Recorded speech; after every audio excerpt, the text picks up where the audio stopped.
इसके हमारे राइटर कृष्णा बेदर्दी जी और आर्या शर्मा, सोचा कि केक भी काट दो।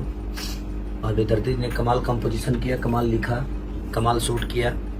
तो इस टीम से जितने जुड़े हुए लोग हैं सबको दिल से थैंक यू कि आप लोगों ने इतना बेहतर काम किया।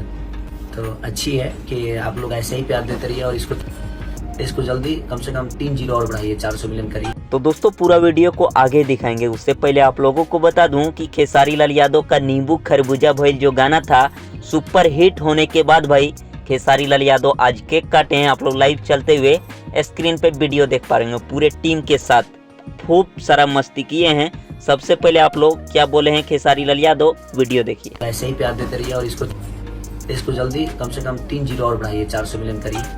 तो मुझे लगता है कि सबसे पहला हक आपका है, क्योंकि कंपोजिशन से लेकर और आपने लिखा भी कमाल का है।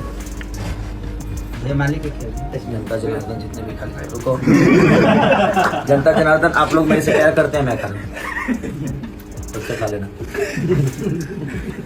Thank you so much, love you all. तो दोस्तों ये गाना अपने आप में कितना बड़ा रिकॉर्ड है, ये खेसारी लाल यादव के फैंस को बताने की जरूरत नहीं। पर डे भाई लगभग 4 मिलियन व्यूज आ ही जाता है, जाके देख लीजिएगा यूट्यूब पे। मिलते हैं फिर नेक्स्ट वीडियो में। वीडियो अच्छा लगा हो तो लाइक कर दीजिए, हमारे चैनल पे नए हैं सब्सक्राइब कर दीजिए। थैंक्स फॉर वॉचिंग भाई, लव यू ऑल।